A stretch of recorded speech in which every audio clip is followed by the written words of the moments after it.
Halo Sinekrip, balik lagi sama gue Rashid Hari yang kali ini bakal kembali ngomongin film Korea ya. Bakal nge-review film Korea kali ini. Ini film Korea yang udah ditunggu-tunggu banget, yaitu The Point Man, yang juga jadi film Korea rilisan 2023 pertama yang nembus juta penonton. Dan gue excited banget nunggunya. Konsepnya tuh hostage movie soal proses nyelamatin orang-orang yang diculik. Tapi daya tarik utamanya ya duet maut Hwang Jung-min sama Hyun Bin. Untuk pertama kalinya mereka nongol bareng di film. Satunya jago banget ngaduk-ngaduk perasaan, satunya lagi tuh salah satu aktor Korea paling karismatik, paling keren. Dan gue ngakuin lah ya, gue akui kalau Hyun Bin itu memang karismatik dan ganteng. Sampai gue aja rela tuh dia ada adegan ciuman sama Tang Wei di Late Autumn. Jadi ya sudah, biarkan orang ganteng bebas. Ceritanya ini diangkat dari kisah nyata ya, soal penyanderaan 23 warga negara Korea di Afghanistan tahun 2007 sama Taliban itu. Statusnya adaptasi lepas sih, jadi ada banyak banget perbedaan. Tapi tetap yang namanya adaptasi peristiwa nyata itu nggak peduli selepas apapun bentuk adaptasinya, tetap nggak akan bisa ngasih perubahan yang terlalu ekstrim dari realita. Tapi di sisi lain, pembuat film ini tuh kayak gimana ya, ngerasa kurang yakin sama materinya. Soalnya di peristiwa aslinya kan emang sebatas negosiasi ya antara pemerintah Korea sama pihak Taliban. Mungkin pembuatnya tuh nganggep, wah kalau cuma negosiasi kurang seru nih, kurang komersil. Nah, dari situ muncul masalah. Dari kekhawatiran itu muncul masalah. Filmnya tuh jadi kayak krisis identitas. Kayak bingung pengen jadi apa. Kalau alur The Point Man ini fokusnya di karakter Jung Jae-ho ya, yang diperanin sama Hwang Jung-min. Dia tuh diplomat yang dikirim ke Afghanistan buat jadi negosiator pembebasan warga yang diculik. Dan disitu Taliban ngasih syarat, kalau mau mereka dibebasin, anggota Taliban yang ditahan sama pemerintah Afghanistan juga kudu dibebasin dalam 24 jam. Kalau tidak, sandera-sandera tadi bakal dibunuh. Dan selain si diplomat, protagonis satunya adalah Park Dae-sik yang diperanin Hyun Bin. Dia ini agen NIS dan mereka berdua tuh mesti bekerja sama walaupun metode kerjanya berlawanan. Kalau Jae-ho sebagai seorang diplomat tuh serba hati-hati, mikirin kepentingan diplomatis dan lain-lain. Sebaliknya Dae-sik ini karena agen lapangan, pokoknya ayo asal tebas sikat. Dan dinamika mereka berdua tuh sebenarnya udah model yang cukup oke loh buat bikin thriller yang intens, buat bikin body movie yang fun. Dan naskahnya juga sempat ngelempar kritik, beberapa kritik dari soal pemerintah yang kayak cuma peduli sama citra negara, lebih mentingin kepentingan diplomatis daripada keselamatan rakyatnya. Terus ada juga soal media tuh yang pemberitaannya sering bikin situasi tambah runyam karena nggak ada kepekaan. Lengkap sebenarnya amunisi film ini tuh. Tapi ya kayak gue bilang tadi, filmnya kayak nggak tahu mau jadi apa, kayak bingung, kayak krisis identitas. Misal karakternya Dae-sik yang diperanin Hyun Bin itu kan diadain biar filmnya terkesan lebih gahar tuh, lebih menjual karena ada karakter seorang agen. Penonton jadi expect, wah action nih. Dan diperanin sama Hyun Bin pula, menjual banget itu karakter. Tapi di peristiwa nyatanya, agen jago berantem kayak Park Dae-sik ini kan emang nggak ambil bagian ya. Dan si penulis naskahnya tuh bingung gimana cara masukin Dae-sik yang karakter fiktif, yang di realita nggak punya bagian, itu ke dalam cerita ini. Pembuat filmnya tuh pengen Dae-sik itu bikin filmnya jadi lebih seru.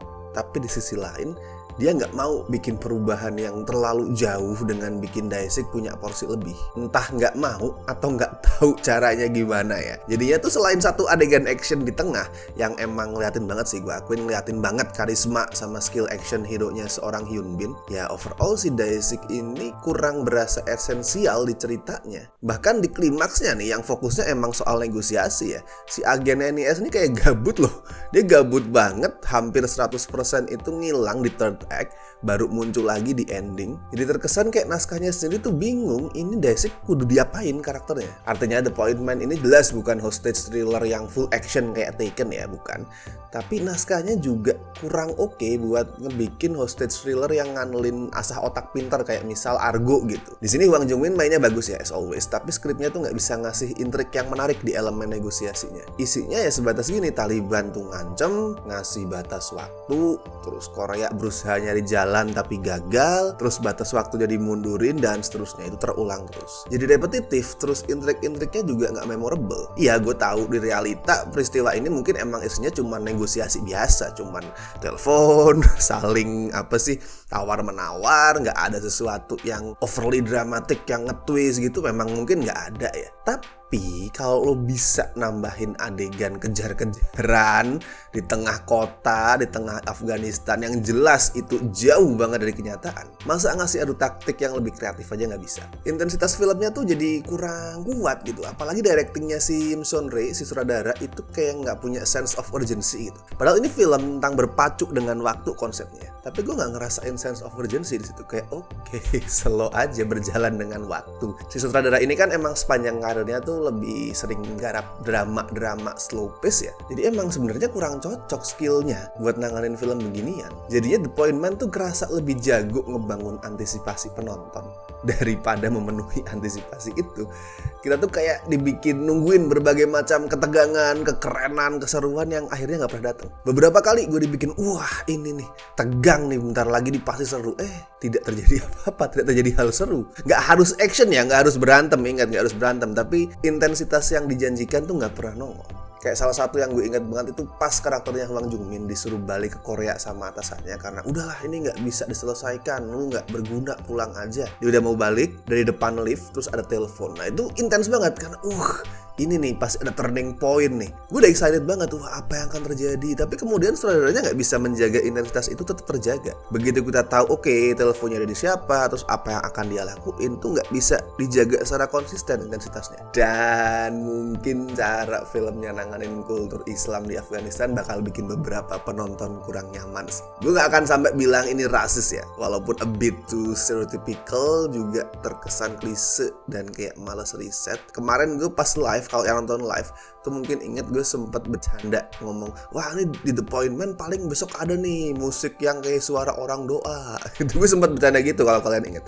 Dan bener, di menit pertama, literally baru menit pertama itu langsung kedengeran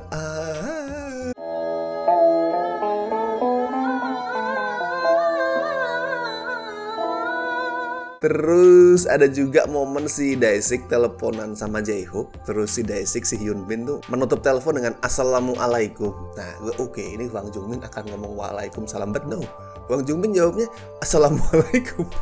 Kalau skor buat The Point Man gue kasih 5 deh dari 10. Karena gue kecewa, ini potensinya banyak banget. Kapan lagi gitu gue bisa ngelihat Hwang Jung-min sama Hyun Bin, which is dua aktor yang punya nama gede banget, dua aktor dengan kemampuan spesialis masing-masing yang gue suka banget mereka berdua. They deserve better movie than this. Kolaborasi historical mereka ini butuh, layak dapat film yang lebih bagus daripada ini. Kalau kalian gimana? Apa setuju bahwa The Point Man ini memang mengecewakan dengan segala potensinya, atau malah puas banget ngerasa filmnya fun? Karena gue sadar ini beberapa orang mungkin akan tetap fun sama film ini, akan tetap terhibur. Meskipun gue kasih review yang tidak terlalu baik, gue sih tetap menyarankan kalian cobain sendiri sih, karena tetap masih bisa menghibur mungkin buat beberapa orang. So buktikan sendiri. Oke, seperti biasa gue ingatkan jangan lupa like video ini, share di medsos kalian, subscribe Cinecrip juga, dan misal pengen membantu kami dengan kasih donasi seikhlasnya, as always klik tombol super thanks di bawah.